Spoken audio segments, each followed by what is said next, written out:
Senhor. O Senhor esteja convosco. Ele está no meio de nós. Anúncio da boa nova de nosso Senhor Jesus Cristo, segundo João.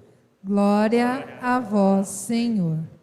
Naquele tempo disse Jesus a Nicodemos: do mesmo modo como Moisés levantou a serpente no deserto, assim é necessário que o Filho do Homem seja levantado, para que todos os que nele crerem tenham a vida eterna. Pois Deus amou tanto o mundo que deu o seu Filho unigênito, para que não morra todo o que nele crê, mas tenha a vida eterna. De fato, Deus não enviou o seu Filho ao mundo para condenar o mundo, mas para que o mundo seja salvo por ele. Quem nele crê não é condenado, mas quem não crê já está condenado, porque não acreditou no nome do Filho unigênito. Ora, o julgamento é este: a luz veio ao mundo, mas os homens preferiram as trevas à luz, porque suas ações eram más. Quem pratica o mal odeia a luz e não se aproxima da luz, para que suas ações não sejam denunciadas. Mas quem age conforme a verdade aproxima-se da luz, para que se manifeste que suas ações são realizadas em Deus. Palavra da salvação. Glória a vós, Senhor. Que as palavras do Santo Evangelho perdoem os nossos pecados. Que assim seja. Podem sentar-se um pouquinho.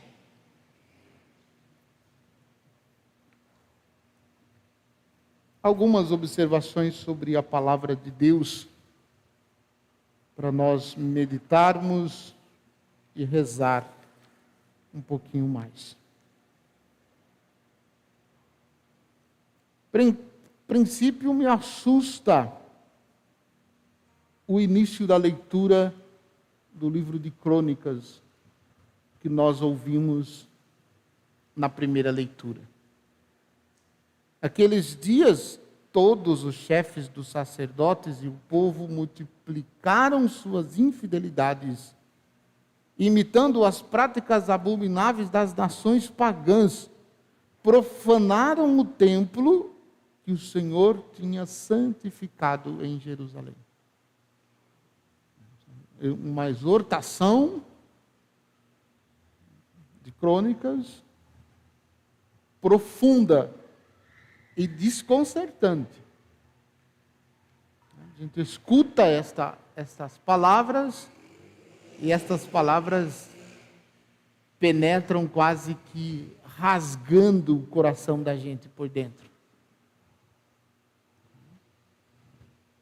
Justamente pela seriedade desta exortação, ela tem esta seriedade porque é uma exortação que vem do próprio Deus. E o topo da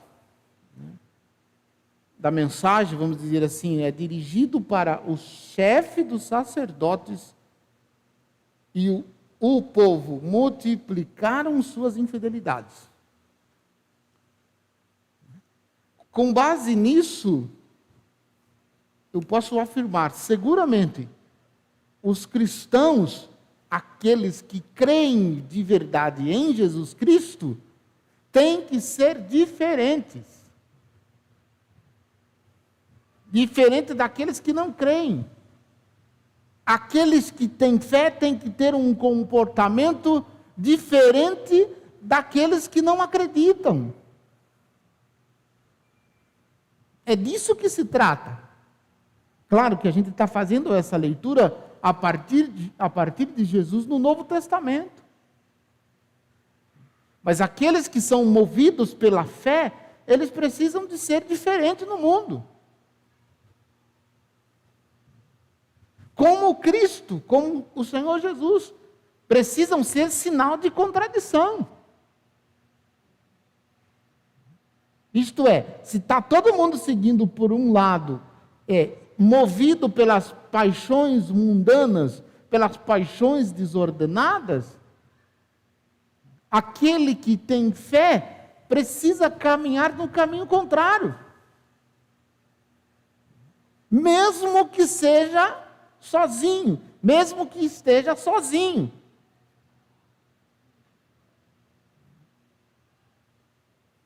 Porque se estamos obedecendo a Deus e se estamos seguindo os princípios de nossa fé, é com certeza que nós seremos um pequeno número. Porque seguir as orientações do mundo e seguir as paixões desordenadas é mais fácil. E porque é mais fácil, tem mais gente seguindo. Então, diante disso, nos alerta o Senhor Deus. Ora, o Senhor Deus de seus pais dirigia-lhes frequentemente a palavra por meio de seus mensageiros, admoestando-os com solicitude todos os dias, porque tinha compaixão do seu povo e da sua própria casa. Então, se nós observarmos o povo de Israel, desde o momento em que eles saíram do Egito, eles estavam escravos no Egito, e Deus chamou Moisés, que era um assassino e gago. Olha só o que Deus faz: assassino e gago. E Deus chamou Moisés e colocou Moisés à frente do povo para libertar o povo. E no caminho de libertação, na saída do Egito rumo à terra prometida, se a gente observar, a gente vai perceber exatamente isso que Crônicas está nos dizendo. Quantas infidelidades, quantos deslizes, quantas cabeçadas o povo de Israel deu. Mesmo depois de terem visto grandes sinais de Deus, manteram-se infiéis, quebraram a aliança, foram infiéis à aliança, e Deus sempre propôs de novo a aliança. E depois que tudo aconteceu, que a promessa de Deus se concretizou, o povo continua de cabeça dura, e Deus continua mandando os profetas. Quantos e quantos profetas, em nome de Deus, anunciaram um tempo novo e foram rejeitados, foram recusados. E as Sagradas Escrituras nos mostram que quando o povo de Israel rejeitava os profetas, rejeitavam os enviados de Deus, eles estavam rejeitando o próprio Deus. Não eram os profetas que eles estavam rejeitando, era a rejeição ao próprio Deus.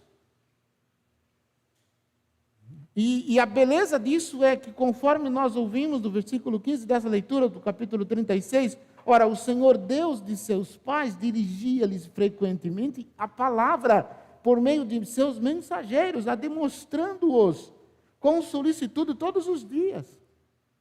Porque tinha compaixão do seu povo, porque amava o seu povo, né? Vou usar uma expressão meio feia, porque amava o seu povo a partir das entranhas. Ou seja, amava o seu povo a partir de si mesmo.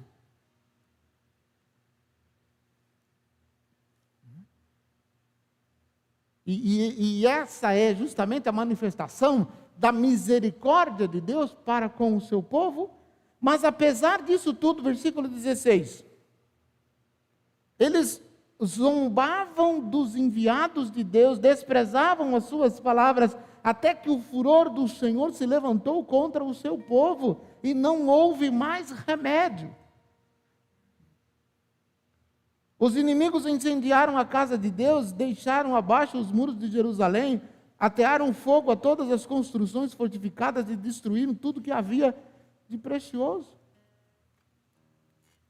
Não só da destruição do templo, porque depois dessa destruição do templo por esse rei Nabucodonosor, esse povo foi de novo escravizado. Mas não só por isso, mas também porque rejeitaram o Senhor Deus, rejeitaram os mandamentos, viraram as costas, disseram não.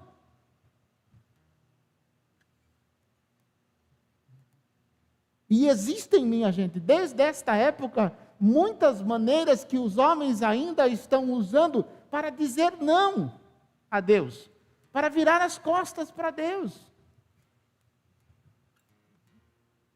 Porque se constrói em todo o tempo, os homens de todos os tempos constroem projetos de felicidades, onde esse projeto Deus não faz parte. É uma busca desenfreada e cada vez mais aumentando para ser feliz, onde a felicidade Deus não esteja presente, onde a felicidade Deus esteja fora.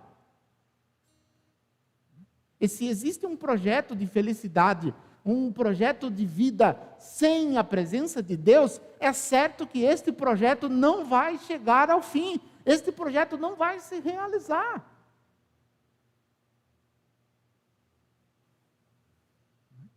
Mas sem falar dos tempos remotos, será que nós também, de repente, não estamos sendo, desculpem a palavra, infectados por esta compreensão de Deus fora da nossa realidade, por uma vida construída sobre princípios humanos, sobre esforço humano, sem que Deus faça parte, como se Deus fosse um concorrente? Deus não é e nunca será, nunca foi um concorrente nosso. Mas Deus deseja a nossa felicidade, e a fonte da nossa felicidade é o próprio Deus. E sabendo disso, amando profundamente, experimentando a força deste amor, nós que cremos em Deus, nós temos que ter um comportamento diferente. A nossa vida precisa ser diferente da vida do resto do mundo. Somente pelo fato de acreditarmos. Somente pelo fato de termos fé. E as pessoas que têm fé, será que conseguem notar em nós alguma diferença? Quando olham para nós, será que conseguem perceber alguma diferença em nós? Você também que me assiste aí na sua casa? Nosso comportamento é o comportamento de quem tem fé? Ou é comportamento igual ao comportamento de todas as outras pessoas que não têm fé?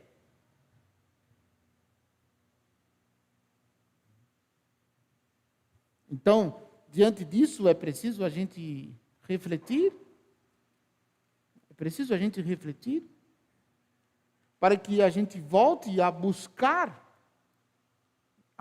o próprio Deus e a firmar com Ele e a viver a fidelidade da aliança que Ele firmou conosco, porque é sempre dele a iniciativa.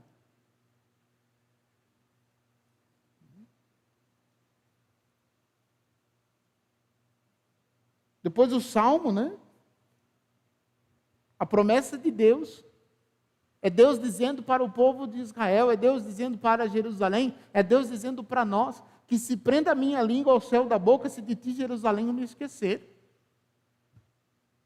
Mesmo com tantas infidelidades, mesmo com tantas quedas, mesmo com tanta desconfiança do povo, Deus continua acreditando e continua manifestando-se para o seu povo, continua revelando o seu amor para com o seu povo. E isso não pode passar desapercebido. A consciência disso, ou a notícia disso para nós deve ser deve ser palavra de esperança, deve motivar-nos a continuar a viver segundo os mandamentos do Senhor Deus e a viver a fidelidade a Deus. Nos motivar a caminhar para a frente, mesmo que tenhamos dificuldades. Irmãos, segunda leitura, irmãos, Deus é rico em misericórdia por causa do grande amor que Ele nos amou, quando estávamos mortos por causa das nossas faltas, Ele nos deu a vida com Cristo. E é por graça que vós sois salvos. É por graça que vós sois salvos. Em Jesus, nosso Senhor, que veio até nós no mistério da encarnação, Deus deu tudo de si. Porque deu-se a si mesmo e continua dando-se a si mesmo por cada um de nós. Por amor, por misericórdia, por compaixão do seu povo que continua sofrendo, que continua batendo a cabeça, que continua dando força para o pecado e para aquilo que distancia de Deus. Ainda assim, Deus continua insistindo. Nenhum de nós, nenhum ser humano consegue insistir tanto, sobretudo quando o outro está sempre errando, quando o outro está sempre pecando, quando o outro está sempre se afastando. E Deus continua oferecendo tudo e oferecendo-se a si mesmo, mesmo que a gente não seja tão fiel quanto a gente deveria ser. Mas Ele continua dando-nos tudo, dando-se a si mesmo. Com efeito, é pela graça que sois salvos mediante a fé. E isso não vem de vós, é dom de Deus. E este dom de Deus não pode passar desapercebido. Pois bem, aí nós contemplamos o Evangelho. Olha o que Jesus está dizendo a Nicodemos. Você se recorda desse texto que Jesus está citando, do livro dos Números? Aquela história das serpentes. O povo estava murmurando contra Moisés e contra Deus. O povo estava reclamando. Apareceu lá por mandado de Deus, diz o texto que foi o próprio Deus que mandou, umas cobras, umas serpentes que começou a morder o povo tudo. E o povo começou a morrer. O povo vai reclamar com Moisés, dizendo que Moisés pedisse a Deus que livrasse da serpente, porque o povo estava morrendo. E Deus manda Moisés fazer uma serpente de bronze, coloca a serpente de bronze no alto da montanha, e todos os que eram mordidos pela serpente olhassem para a serpente de bronze no alto da montanha, na haste, eram curados. Eu acho impressionante isso, porque Deus mesmo mandou a serpente e depois Deus mesmo mandou um jeito deles serem curados. Mas para serem curados era preciso que tivessem a coragem de olhar para o alto da serpente pendurada lá. Tá bom, a descrição é mais ou menos isso. Agora olha o que Jesus diz.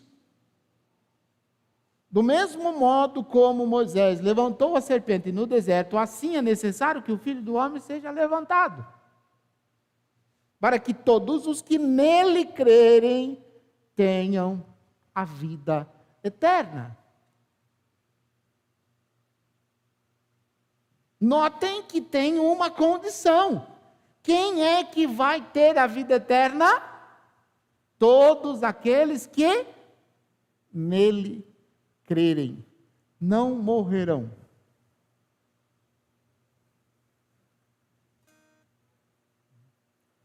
Desculpe, mas a gente dizer isso em tempo de pandemia, vamos chamar o padre de... não sou eu que estou falando, não. Está escrito aqui no texto. Você ouviu? Eu proclamei isso devagar, lentamente, para você prestar atenção. Eu recebi ontem, eu mostrei para algumas pessoas uma foto que traduz exatamente isso que nós estamos meditando. A foto de uma criança, menino, acho que de uns 3 ou 4 anos, de joelhos em cima de uma cadeira, quase na altura do crucificado, olhando para o crucificado, e aquela imagem mostra exatamente o menino quase que na mesma altura do olho do crucificado na cruz. Uma fotografia que demonstra muita ternura daquela criança para com o nosso Senhor.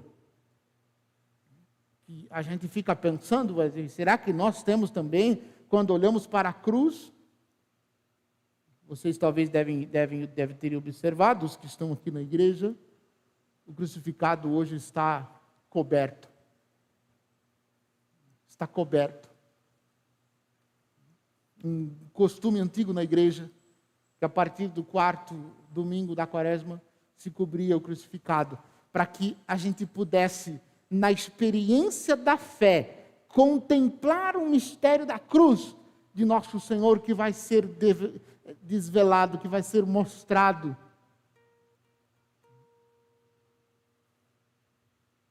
Por ocasião da Páscoa.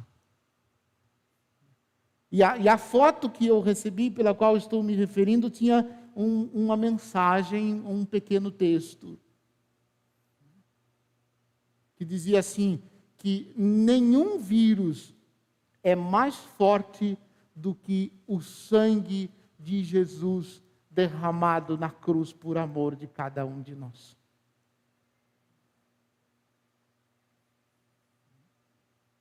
A princípio eu fiquei perturbado com a mensagem e mais perturbado com a foto que eu vi do menino. Mas depois eu comecei a pensar, é exatamente isso que Jesus está dizendo no Evangelho. Porque, além do mais, o que Jesus está dizendo é da vida eterna, não é somente da vida carnal, da vida deste mundo. Todos aqueles que nele crerem terão a vida eterna. Todos aqueles que nele crerem. E aí, esse texto, de fato, Deus não enviou o seu Filho ao mundo para condenar o mundo, mas para que o mundo seja salvo por ele. Eu fiquei pensando, será que o sangue de Jesus derramado na cruz por nós, por toda a humanidade, tenha sido em vão? Será que toda essa entrega de Jesus na cruz, por amor à humanidade inteira, vai ser destruída por um vírus?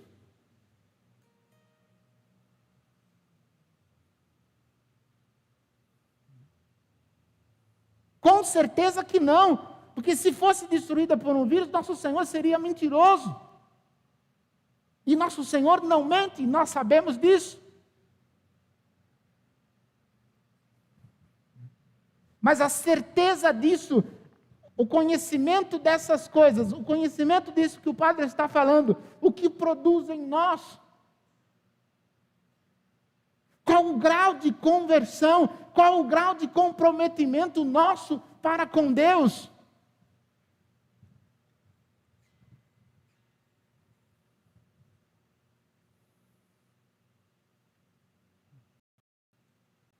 E a gente precisa fazer essa experiência de fé, ao olharmos para Jesus no alto da cruz, e recebermos dele toda a força, e recebermos dele toda a coragem.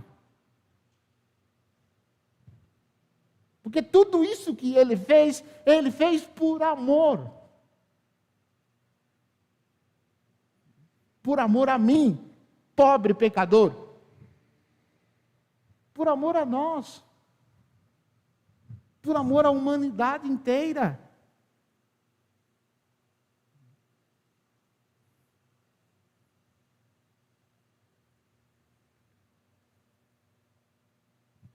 que nós possamos fixar o nosso olhar na cruz, no crucificado, não só para sermos curados de todas as enfermidades, mas para recebermos do Senhor, do alto da cruz, a força necessária para a gente continuar de pé.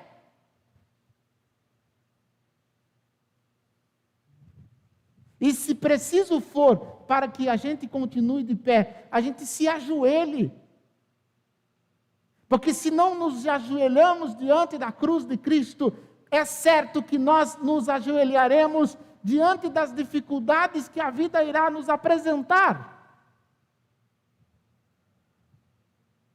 E se permanecermos de joelhos diante dele, é certo que nós permaneceremos de pé diante das dificuldades. E quando digo dificuldade, tenho que dizer, eu não estou falando da pandemia só não, porque a pandemia ainda não é a dificuldade que os cristãos deverão passar. A pandemia não é ainda as dificuldades que os cristãos deverão passar. E se nós não estivermos sólidos na nossa fé, com o nosso coração unido ao coração de Cristo no mistério da sua paixão,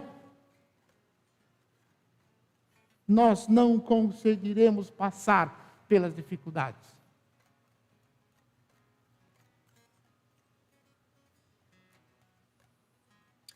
E repito, esta é uma questão de fé. É uma questão de fé.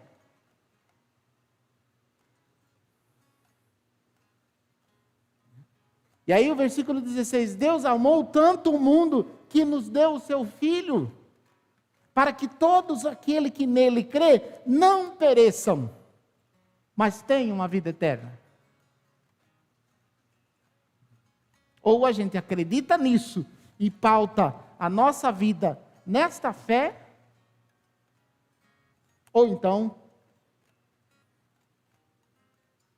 não sei, não vou falar o que eu pensei. Ou a gente acredita nisso e pauta a nossa vida, ou então eu não sei o que vai ser de nós. Eu não sei o que vai acontecer conosco.